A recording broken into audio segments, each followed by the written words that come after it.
Hey, Pete Winarski here, and today we are talking about leadership. And here's the question. What's the problem if you are the one who's making all of the decisions for your team? So you as the leader making all the decisions. What's up with that? So first of all, you're turning yourself into a bottleneck, right? You have a fixed capacity. What if you are bogged down and you got all these things coming at you, and now you've got your team saying, hey, what's up with this? So if I'm the boss, right, and people are coming to me, hey, Pete, what do you think about this? Hey, Pete, can you take a look at this and tell me what you think we should do? Hey, Pete, here are the options. What do you think we should do next? Where do we go next? What should we decide? This is, your full-time job will be sitting there answering these questions, right? You would get nothing else done from a strategic level, from a bigger picture level, from a what's most important of you and leveraging your skills and capacity. You would be a professional decision-making person only. That's all you'd be.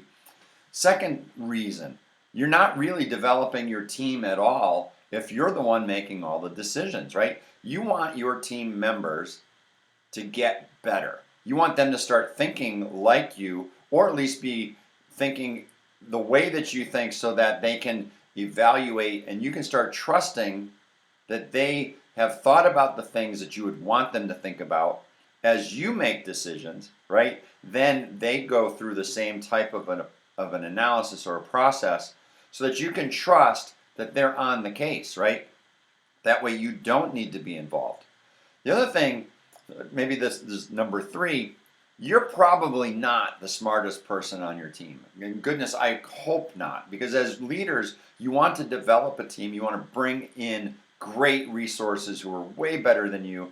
And let's face it, we're not all cookie cutters. We're not all alike. You are not like every other person on your team. And thank goodness for that, because you want diversity in skills and backgrounds and how people think. You want someone to challenge you about the details.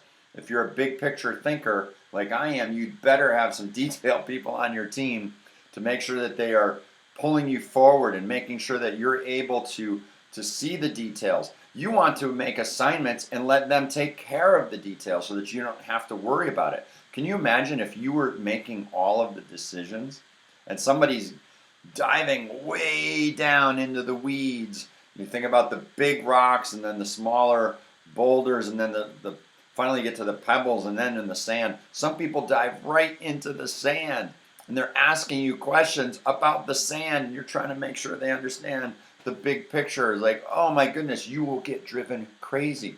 And by the way, as a leader, maybe you're in the opposite direction, right? Maybe you're excellent at the details and sometimes get lost in the details and don't see the big picture. So you'd better have excellent team members around you, supporting you and getting them developed, leveraging their skill, teaching them what you want them to be able to do and develop, and how to answer questions, and how to bring options forward to you. They can come with a question as long as they come with a suggested answer as well, to make your decision-making process rather short.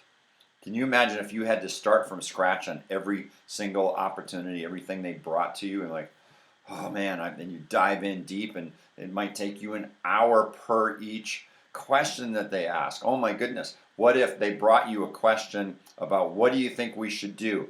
I've thought about it. Here are three options for you. Here's the one I suggest. Your job becomes pretty easy then. You might poke a few holes here and there. You might ask a question here and there for clarification. You might even say, what would you do if you were me? Let them answer that and say, do that one. All right, so as a leader, you don't have to be the one who's making all of the decisions.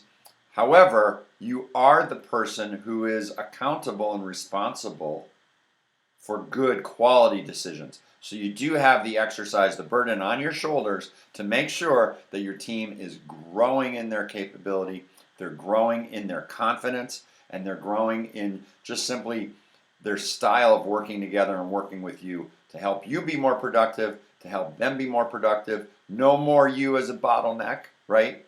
so that things flow through. The whole team is moving at a much faster pace, getting more work done, and thriving as a result. We'll catch you again soon.